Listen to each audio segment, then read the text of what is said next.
Marcus Westbrook stands in the marble hallway of his Boston penthouse at 2 in the morning, staring at a security feed that shows absolutely nothing. Empty rooms. Perfect order. 3 small bodies sleeping in separate bedrooms, monitored by nurses who cost more per hour than most people earn in a day. Everything is under control. Everything is exactly as it should be. That's what terrifies him most. Marcus is 43 years old and worth $3.7 billion. He runs a private equity firm that manages portfolios for sovereign wealth funds. His decisions move markets. His phone calls change governments. But he cannot make his 3 sons look him in the eye. The twins, Ethan, Noah, and Liam, are 5 years old, diagnosed with severe autism at 18 months, nonverbal, no eye contact, trapped in a world Marcus cannot reach, no matter how much money he throws at it. He has tried everything. Behavioral therapists from Switzerland, sensory integration specialists from Japan, a clinical team from Johns Hopkins that stayed for 6 months and left with detailed reports explaining why progress was unlikely. The boys show classic signs of severe ASD, limited neural plasticity at this developmental stage. Prognosis permanent. Marcus accepted that verdict the way he accepts quarterly earnings reports, as fact, as reality, as something you adapt to rather than fight. His wife, Victoria, did not accept it. She fought for 3 years, researched every treatment, every study, every experimental program, flew the boys to specialists in Tel Aviv, London, Barcelona, spent hours on the floor with them every day, trying to break through, trying to connect. The stress destroyed her. Or maybe it was the hopelessness. Maybe it was watching her sons drift further away. No matter how hard she pulled them back. Marcus came home from Singapore one Tuesday afternoon and found her in the bathtub. Empty pill bottles on the tile floor. A note on the counter that said only, "I can't watch them disappear anymore." That was 14 months ago. Since then, Marcus has hired and fired 9 caregivers. The first was caught on camera shaking Noah when he wouldn't stop stimming, fired within the hour. The second lasted 3 weeks before admitting she couldn't handle it, that watching the boys rock in silence made her want to scream. The third stole prescription medication. The fourth leaked photos of the boys to a tabloid for $12,000. The 5th, 6th, and 7th simply quit without explanation, their 2-week notices delivered via email. The 8th lasted 4 months, the longest so far. Professional, efficient, followed every protocol exactly. Marcus almost thought she'd work out. Then he caught her on camera sitting in the playroom on her phone, ignoring the boys completely while they spun in circles by themselves. When he confronted her, she shrugged. "They don't know the difference. They're not even aware I'm here." Marcus fired her on the spot. The 9th caregiver started last Monday. Her name is Sophia Reyes, 27 years old. She has a degree in early childhood education from a state school in New Mexico, 7 years working with special needs children, and references that are almost suspiciously glowing. Marcus doesn't trust glowing references anymore. He doesn't trust anything, but he's running out of options, and the boys need someone. So he hired her, installed 3 new cameras in the playroom, and told himself he'd give her 2 weeks before the inevitable failure.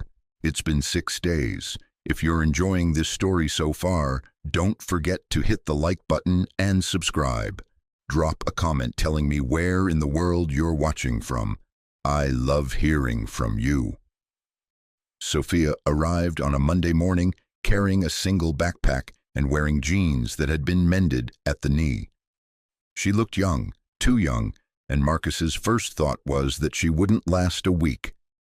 He met her in the foyer, didn't shake her hand, just reviewed the house rules with his arms crossed, voice flat. The boys are on a strict schedule, meals at 7, noon, and 5. Occupational therapy Monday, Wednesday, Friday. Speech therapy Tuesday and Thursday. Behavioral therapy every afternoon at 3. Everything is documented. Every interaction, every behavior, every detail goes in the daily log. Sophia nodded, listening. No deviations from the schedule, no improvising, no bonding. She looked up at that last part. No bonding.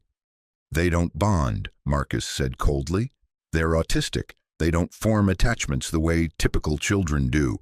Trying to force connection only confuses them. Mr. Westbrook, don't contradict me. His voice dropped to ice. I've had 9 caregivers before you. Every single one thought they knew better than the specialists. Every single one tried to fix my sons with hugs and optimism. It doesn't work. It makes things worse. Sophia's jaw tightened, but she nodded. The playroom is through there. Marcus gestured down the hall.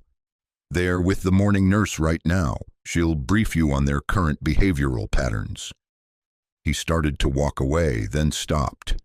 One more thing. There are cameras in every room. I review all footage. If you break protocol, if you do anything that puts my sons at risk, you're gone immediately. Understood? Understood, Sophia said quietly. Marcus walked to his office without looking back. That first day, he watched her through the cameras for 6 straight hours. Didn't get any work done, just watched. Sophia entered the playroom where Ethan, Noah, and Liam sat in 3 separate corners. Ethan spun a toy car wheel over and over, his whole body rocking. Noah lined up blocks in perfect rows, face blank. Liam flapped his hands near his face, humming a single note that never changed. The morning nurse briefed Sophia quickly, professionally. They're completely nonverbal, no eye contact. They don't respond to their names. Ethan has meltdowns if his routine changes. Noah refuses to eat anything that isn't beige. Liam doesn't sleep more than 4 hours at a stretch.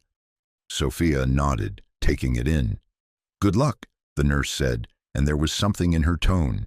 Pity, maybe, or resignation. When the nurse left, Sophia stood in the center of the playroom and just watched.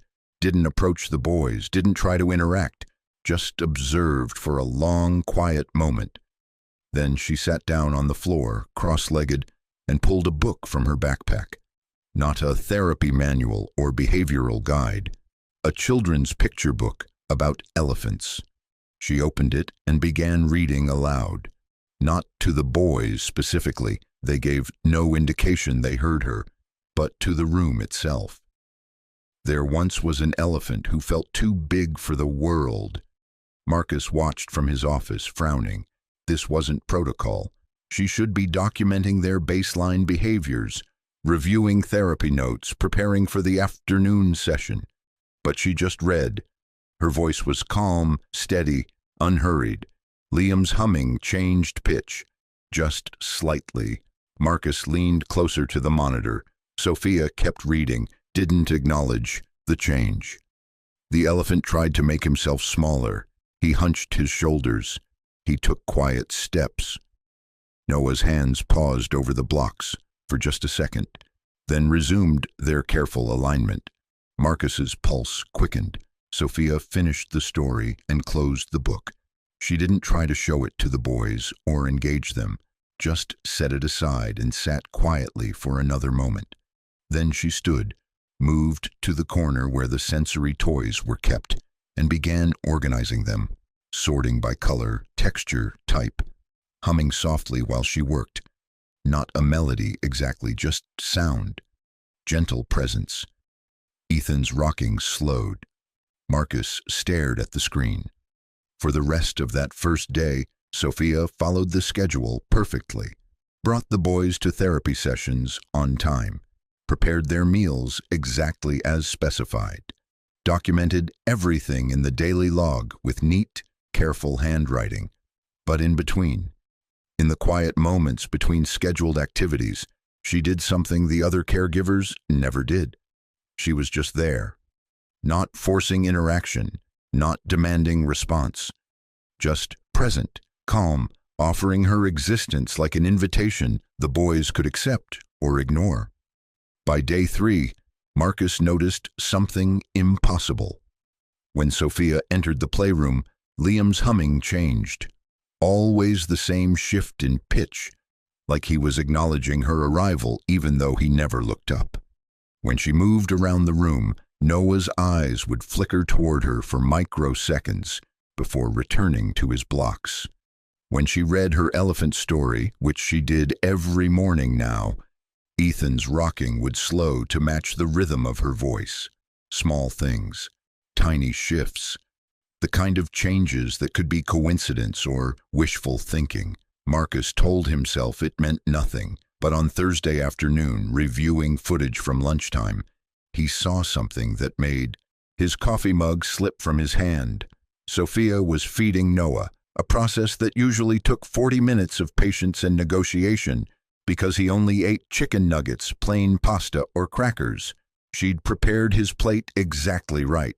5 chicken nuggets cut into equal pieces, no touching, no variation. But this time she'd added something, a single strawberry slice, small and unobtrusive, placed at the edge of the plate. Noah ate his nuggets methodically, ignoring the strawberry like always. But when he finished, instead of pushing the plate away like he normally did, his hand reached out. His fingers touched the strawberry. He didn't eat it, just touched it, explored the texture. Then he looked up. Brief, fleeting, and his eyes met Sophia's for less than a second before darting away. Sophia's face broke into the smallest smile. She didn't make a big deal of it, didn't clap or cheer, just nodded once like she and Noah had shared a secret. Marcus rewound the footage, watched it again. His son had looked at someone, made eye contact. Voluntary eye contact for the first time in 4 years. Marcus sat alone in his office, and his hands started shaking. Friday morning, Marcus didn't go to work, told his assistant to cancel his meetings, moved his calls to the afternoon. Instead, he sat in his office with the security feeds pulled up on his laptop, watching. Sophia arrived at 7, like always, let herself in with the key he'd provided, dropped her backpack in the mudroom and walked directly to the playroom. The boys were already awake. They always woke at 5:30, precise as clockwork. The night nurse had gotten them dressed and settled. Ethan spun his car wheel. Noah arranged his blocks. Liam hummed his single note. Sophia entered and sat in her usual spot on the floor. "Good morning, sweet boys," she said softly, not looking at them directly, not expecting response, just acknowledging their existence. She pulled out the elephant book, but this time she did something different. Before she started reading, she stood and moved to the corner where a small speaker sat on a shelf. She connected her phone and pressed play. Music filled the room, not loud, not overwhelming, just soft instrumental piano, gentle and unhurried. Marcus frowned. Music wasn't part of the protocol, but he didn't reach for his phone to call her. He just watched. Sophia sat back down and opened the book. She began reading, her voice blending with the music, and something shifted in the room's atmosphere. Liam's humming changed. Instead of his usual monotone, he started humming different pitches, not random, but responsive, matching elements of the music. Marcus's breath caught. Noah stopped arranging his blocks. His hands went still in his lap. He didn't look at Sophia, but his whole body oriented toward the sound. And Ethan stopped spinning the wheel. His hands fell to his sides. He started rocking, yes, but differently, smoother, like the music was moving through him. Sophia read the whole story. When she finished, she didn't turn off the music, just let it continue, filling the space. "You hear it, don't you?" she said quietly. "Music is just organized sound. Sound is just organized vibration. Everything vibrates, sweet boys. You, me, the whole world." She stood and moved to the center of the room. Then she started swaying. Not dancing exactly, just moving gently to the rhythm, arms loose, feet shifting weight side to side. Marcus leaned forward, heart pounding. Liam's humming grew louder.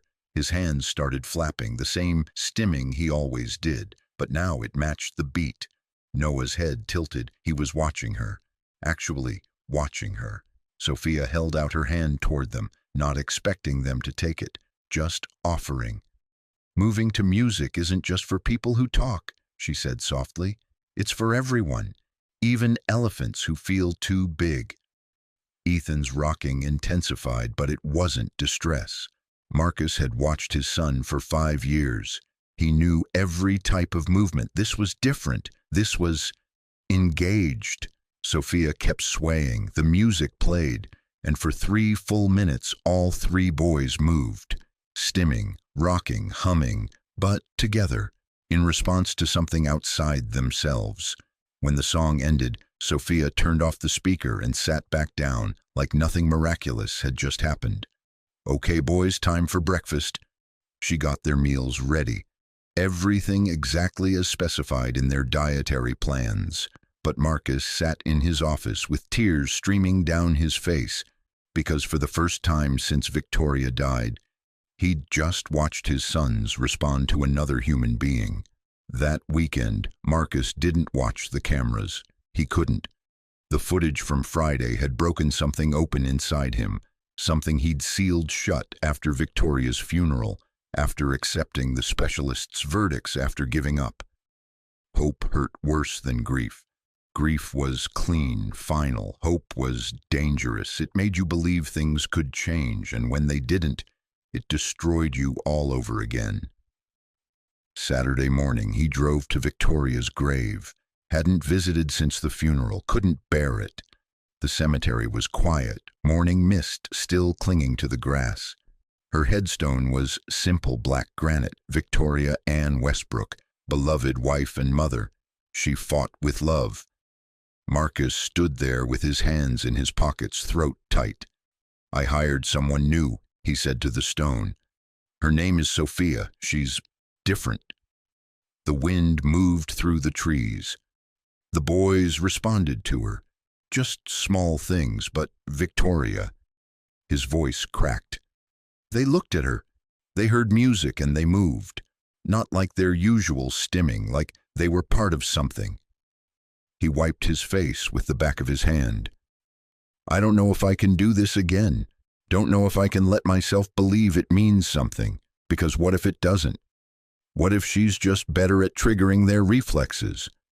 What if I let myself hope and then it all falls apart and I have to accept all over again that they're gone?" Silence, except for birds somewhere in the distance. "You'd tell me to fight," Marcus whispered. "You'd tell me to believe. But Victoria, you're not here, and I don't know how to do this alone." He stood there for a long time, finally kissed his fingers and pressed them to her name on the stone. When he got home Sunday evening, he opened his laptop to review the weekend footage. Sophia had worked both days, double shifts because the weekend nurse called in sick. Marcus hadn't even been notified. His assistant had handled it. He pulled up Saturday morning. Sophia entered the playroom carrying a large cardboard box. She set it down in the corner and began unpacking. Scarves, ribbons, lengths of colorful fabric. Marcus frowned. "What the hell?" She draped the fabrics across furniture, over chairs, hanging from shelves. The playroom transformed, no longer sterile white and gray, but flowing with color. Movement. The boys ignored her at first. Ethan with his wheel, Noah with his blocks, Liam with his hands. But when Sophia turned on the music, different this time, something with strings and gentle percussion, and let a long silk scarf fall through her hands, rippling like water, Noah's head turned. He watched the fabric move. Sophia noticed but didn't react. Just let the scarf flow through her fingers, catch the light, dance in the air. She draped it over her shoulders and swayed. The fabric moved with her, extensions of the music. Liam stopped humming. His eyes tracked the movement. Sophia picked up another scarf, blue and green shimmering, and let it float to the ground near Ethan. Ethan looked at it. His hand reached out slowly, so slowly, and touched the fabric. His fingers curled around it. He lifted it, watched it catch the light. Then he moved it, waved it gently. The fabric rippled and Ethan's whole body stilled, focused on the movement he was creating. Marcus's vision blurred. Sophia moved around the room with her scarves, not trying to teach or direct, just moving, creating beauty, inviting the boys into something sensory and safe. And one by one, they reached for the fabric. Noah grabbed a yellow scarf and held it to his face, feeling the texture. Liam took a ribbon and let it trail through his fingers over and over. They weren't playing together, weren't interacting, but they were part of something, part of movement and color and music, part of the world. Marcus closed the laptop. His sons weren't broken. They'd never been broken. They'd just been locked inside themselves, and no one had found the right key until now. Week 2, Sophia stopped following the schedule entirely. Marcus watched through the cameras as she skipped the afternoon behavioral therapy session, just didn't take the boys, left them in the playroom with music and scarves while the therapist sat in the designated room, waiting, checking her watch. Marcus's jaw clenched. He reached for his phone to call her, demand an explanation. But then he saw what she was doing. Sophia had Ethan's hands in hers. She was moving his arms gently, rhythmically, up, down, side to side, matching the music's tempo, not forcing, not controlling, just guiding. And Ethan was letting her, no resistance, no pulling away. His eyes were closed, but his face was calm and his body swayed with the movement. Marcus set the phone down. Noah sat nearby with 3 scarves spread in front of him, not lining them up like his blocks, exploring them, running the fabric through his fingers, watching how the light changed the colors. His usual rigid patterns had softened into something that looked almost like curiosity. Liam stood, actually stood, not just sat, holding a ribbon above his head, watching it spiral down. When it fell, he picked it up and did it again, and again, not stimming, playing. The behavioral therapist left after 20 minutes, sent Marcus an email. Boys were no-show for session. Please advise. Marcus deleted it. That night, reviewing footage, he noticed something else. Around 4 in the afternoon, right after the boys' scheduled rest time, Sophia led them out of the playroom. Marcus frowned. Where were they going? He switched camera feeds. Hallway, empty. Kitchen, empty. Library, empty. He cycled through every camera in the penthouse. They weren't anywhere. Marcus's pulse spiked. He grabbed his phone, pulled up Sophia's contact. His finger hovered over the call button. Then he heard it. Music, faint, distant, coming from somewhere in the building. Marcus stood up slowly. The penthouse took up the top 3 floors of the building. The main living space was on floor 42, bedrooms on 43, and 41. 41 had been empty for years. It was the ballroom Victoria had insisted they include in the renovation. 2,500 square feet of hardwood floors and floor-to-ceiling windows overlooking Boston Harbor. She'd dreamed of hosting charity galas there, New Year's parties, the boys' birthday celebrations. They'd used it exactly once. For their 10th wedding anniversary, 2 years before the boys were born. After Victoria died, Marcus had locked the doors. Couldn't bear to walk past it, couldn't stand seeing that empty, beautiful space holding all her unrealized dreams. The music was coming from the ballroom. Marcus moved through his penthouse like a ghost, down the private staircase to 41. The ballroom doors stood open. He'd locked them, he knew he had, and warm light spilled into the hallway. He approached silently, stood in the doorway. The afternoon sun poured through the massive windows, turning the harbor beyond into liquid gold. The hardwood floors gleamed, and in the center of that vast, empty space, Sophia danced, not alone. She held Ethan's hands. They moved together, slow, simple steps, side together, side together. Her movements were gentle, patient, leading him through the most basic pattern, and Ethan followed.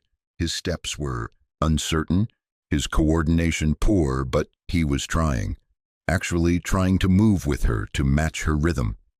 Noah sat on the floor nearby, watching, not rocking, not lining things up, just watching his brother dance. Liam stood by the windows, both hands pressed against the glass, humming. The sound echoed in the huge space, and for once it didn't sound like static. It sounded like music. Marcus's back hit the wall. His legs went weak. Sophia spun Ethan gently, and the boy's face broke into something Marcus hadn't seen in 4 years. A smile. Small, fleeting, but undeniable. His son was smiling. Sophia noticed Marcus then. Their eyes met across the ballroom. She didn't stop dancing, didn't look guilty or caught, just held his gaze while she moved with Ethan, like she was inviting Marcus to see what she saw. His sons weren't broken. They were dancing. Marcus turned and walked away before the sob building in his chest could escape. He sat in his office for an hour, shaking. Then he pulled up 3 weeks of footage and watched it all. Every minute Sophia had been in his home, fast-forwarding through meals and therapy sessions, slowing down for the moments in between. She'd been taking the boys to the ballroom for 5 days, always during their rest time when Marcus thought they were sleeping. She'd unlocked the doors somehow, probably found the key in Victoria's old desk, and transformed that empty space into something alive. Music and movement, scarves and ribbons, dancing that wasn't performance or precision, just bodies moving through space together. And the boys responded. Day by day, small breakthrough by small breakthrough. Ethan's eye contact increased. Instead of microseconds, he'd hold Sophia's gaze for full seconds now. Sometimes he'd even reach for her first, wanting to dance. Noah started organizing his blocks differently, not in rigid lines anymore, but in patterns, circles, waves, shapes that suggested imagination rather than compulsion. Liam's humming had melody now, actual notes, actual variation. He was singing without words, and it was beautiful. Marcus watched his sons transform over 3 weeks of footage, and something inside him cracked open so violently he couldn't breathe. Victoria had been right. She'd been right all along. The specialists were wrong. The diagnosis was wrong. Severe autism, limited neural plasticity, permanent condition, all wrong. His sons could connect, could learn, could grow. They just needed someone who refused to accept impossible. And Marcus had spent 14 months accepting it, had locked himself away from his own children because grief made hope unbearable, had hired caregivers to love his sons because he was too afraid to try. He'd failed them, completely, utterly failed them. And this woman, this stranger making $15 an hour, had walked into his home and done what his billions couldn't buy. She'd seen his sons, really seen them. Not their diagnosis, not their limitations, just 3 boys who needed someone to believe they could dance. Marcus pressed both palms against his eyes. He should be grateful, should be on his knees thanking her. But all he felt was rage. Friday afternoon, Marcus came home early, didn't announce himself, just used his private elevator directly to 41. The ballroom doors were open. Music played, something classical, strings and piano. Sophia danced with all 3 boys now. She'd taught them a simple pattern, a circle. They held hands, hers and each other's, moving in rhythm. Slow, unsteady, but together. Ethan laughed. The sound echoed off the high ceilings. Noah's face was bright with concentration. His usual rigid posture softened into something that looked like joy. Liam sang along with the music, his voice matching the melody almost perfectly. Marcus stood in the doorway, and instead of wonder, he felt his chest fill with something dark and bitter. Jealousy. His sons had never laughed for him, never held his hands willingly, never looked at him with anything but distant tolerance. But they loved her. In 3 weeks they'd given this stranger Everything Marcus had been desperate for since the day they were born. "Stop," Marcus said. His voice cut through the music. Sophia looked up, startled. She paused the speaker. The boys stopped moving. Ethan's smile vanished. Noah's hands dropped. "Mr. Westbrook, what do you think you're doing?" Marcus stepped into the ballroom. "This room is locked for a reason. You had no permission to bring them here." Sophia's jaw tightened. "The boys needed space to move. The playroom is too small for—" "You're not their therapist. You're not qualified to make those decisions. I'm qualified to see when something helps them." "Helps them?" Marcus's voice rose. "You're giving them false hope, teaching them to dance when they can barely speak. This is inappropriate, reckless, dangerous." "Dangerous?" Sophia stared at him. "Dancing is dangerous. Showing them joy is dangerous. You're confusing them, making them dependent on you. What happens when you leave? When this fantasy ends?" "This isn't fantasy, Mr. Westbrook. Your sons are connecting. They're learning. They're growing." "They have autism," Marcus shouted, and his voice cracked. "Severe autism. The specialists were clear. This—" He gestured at the ballroom, at the boys, at her. "This doesn't change their diagnosis. It doesn't fix them." "They don't need fixing," Sophia said quietly, and something in her tone made Marcus's blood run cold. "They need someone who sees them as whole." Silence. Ethan started rocking. Noah's hands began lining up invisible blocks in the air. Liam covered his ears. They were retreating, right in front of him, going back inside themselves. "You're fired," Marcus said. The words came out hollow, final. "Pack your things. I want you gone by tonight." Sophia's face went pale. "Mr. Westbrook, please, get out." He turned and walked away, leaving her standing in the ballroom with his sons, leaving the music echoing in that empty space, leaving everything Victoria had dreamed of dying one more time. Marcus made it to his office before his knees buckled. He'd just destroyed the only good thing that had happened to his family in 14 months, and he had no idea how to take it back. Sophia left without arguing. Marcus watched through the cameras as she gathered her backpack, wiped her eyes, and walked out the front door. She didn't look back. The boys didn't see her go. They were in their bedrooms with the night nurse when it happened, but the next morning they knew. Ethan stood by the playroom door at 7 o'clock, waiting. When Sophia didn't arrive, he started rocking. Violent, distressed rocking that didn't stop. Noah lined up his blocks in rigid rows again. Perfect, compulsive lines. His face went blank, empty. Liam's humming returned to a single monotone note. No melody, no variation, just the flat sound of a child who'd stopped trying. The new caregiver, Mrs. Chen, highly credentialed, excellent references, lasted 4 hours. She followed the protocol exactly, but when she tried to redirect Ethan from the door, he hit her. Actually, hit her, something he'd never done before. She quit immediately. By day 3, Marcus couldn't get the boys to eat. They sat at the table staring at their plates, untouching. Noah, who only ate beige foods, refused everything. Ethan pushed his chair back from the table and rocked in place for 2 hours straight. Liam stopped sleeping entirely. The night nurse reported he stood by his bedroom window all night, pressing his hands against the glass, humming that dead, empty note. Marcus tried. God, he tried. He canceled his meetings, worked from home, attempted to engage with his sons the way Sophia had. He put on music. Ethan covered his ears and screamed. He brought out the scarves. Noah threw them across the room. He knelt in front of Liam and tried to hold his hands. Liam went rigid, completely unresponsive, like his soul had evacuated his body. They were disappearing again, retreating into the unreachable place where Marcus had lost them before Sophia arrived, and it was his fault.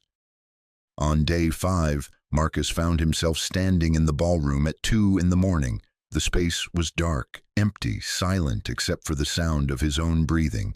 He pulled out his phone and opened the security footage from that last day, watched Sophia dance with his sons, watched Ethan laugh, watched Noah's face light up with concentration, watched Liam sing, watched everything he'd destroyed because he was too broken to let himself hope, too angry that someone else had succeeded where he'd failed, too terrified that loving his sons again meant risking the kind of grief that had killed Victoria.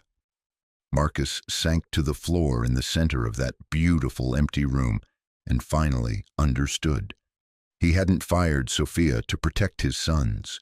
He'd fired her to protect himself. Because watching her love them meant confronting how thoroughly he'd stopped trying. Watching them respond to her meant admitting he'd given up. Watching them dance meant acknowledging that his grief had stolen 14 months of their lives. And he couldn't handle it. So he'd destroyed the miracle and called it caution. Marcus pulled out his phone with shaking hands and searched for Sophia's number. Called it. It rang 4 times. Then, "Mr. Westbrook." Her voice was cold, guarded. "I need you to come back," Marcus said. His voice cracked. "Please, the boys, they've stopped eating, stopped sleeping. I told you this would happen. I know. I told you they needed consistency, safety, someone who wouldn't leave. I know." Marcus pressed his palm against his eyes. "You were right about everything. The specialists were wrong. I was wrong.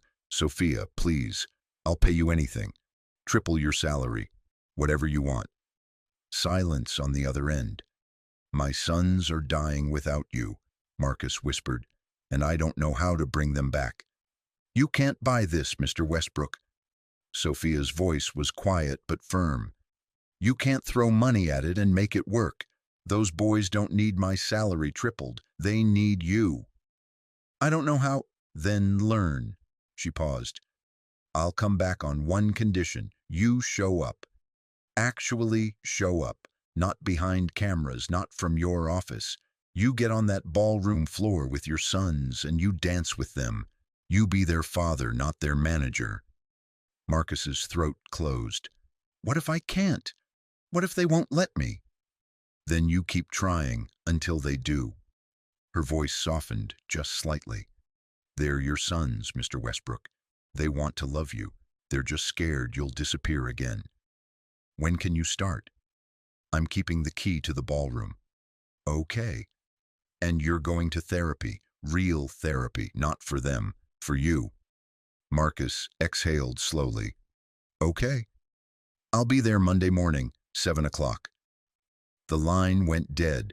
Sophia walked through the door Monday at 7 exactly. Marcus was waiting in the foyer, heart pounding. She didn't smile, just nodded once and walked past him toward the playroom. The boys were already awake. Ethan at the door rocking, Noah with his blocks, Liam at the window humming flatly. Sophia entered and everything stopped. Ethan's rocking stilled, his head lifted, his eyes found her. "Mama," he whispered, his first word in 4 years. Sophia's face crumpled. She dropped to her knees and Ethan ran to her. Actually ran. His coordination was poor, his steps unsteady, but he threw himself into her arms and buried his face in her shoulder. Noah abandoned his blocks and joined them, wrapping his small arms around Sophia's waist. Liam left the window, pressed himself against her back. All 3 boys holding her, crying, and Sophia held them back like they were made of something precious. "I'm here," she whispered. "I'm here, sweet boys. I'm not leaving again."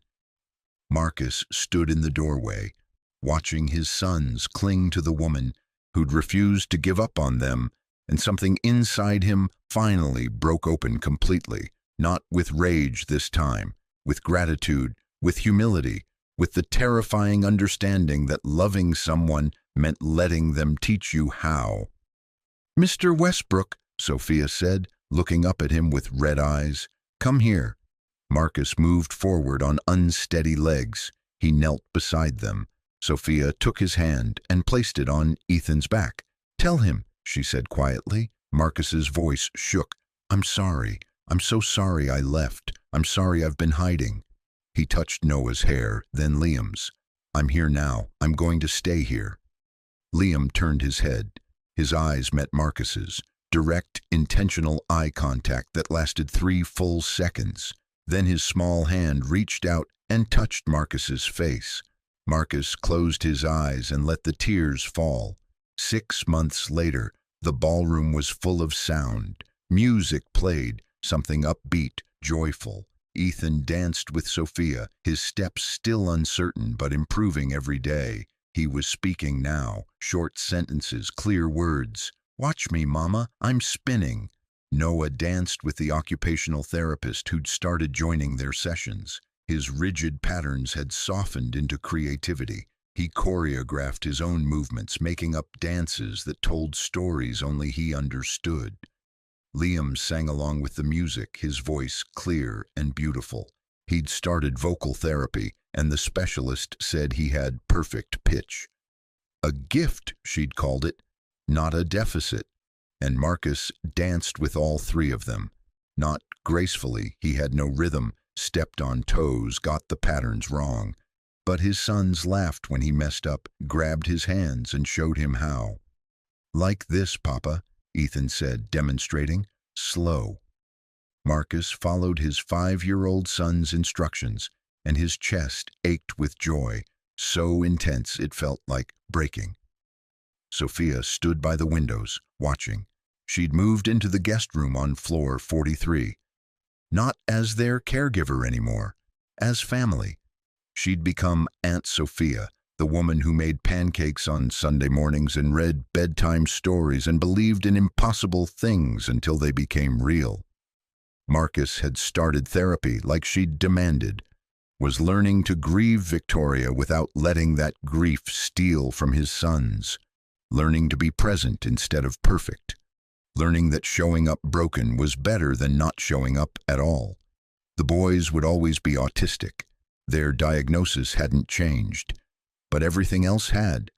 They spoke now, made eye contact, connected with the world in ways the specialists said would never happen. Not because autism disappeared, because someone finally met them where they were and invited them to dance. The music ended. The boys collapsed on the floor, giggling and breathless. Marcus sat beside them, pulled all 3 into his arms. They let him. Actually leaned into his embrace, solid and trusting. I love you, he whispered, more than anything in this world. Love you too, Papa, Ethan said. Noah nodded, against his chest. Liam hummed in agreement. Sophia knelt beside them, and Marcus reached for her hand. Thank you, he said, for not giving up on us. She squeezed his fingers. Thank you for learning how to stay. Through the ballroom windows, Boston Harbor stretched gold in the late afternoon sun. The same view Victoria had loved. The same space she'd dreamed of filling with music and joy and family. Marcus looked around that beautiful room, finally alive, and felt her presence, not as grief, as blessing. They're okay, he thought toward her, wherever she was. They're more than okay, and I promise I won't forget again. The boys pulled him back to the floor, demanding another dance. Marcus stood, took their hands, and let them lead him. Thank you so much for watching until the end. If you loved this story, check out the other videos on your screen now. I think you'll really enjoy them. And don't forget to subscribe if you haven't already. See you in the next story.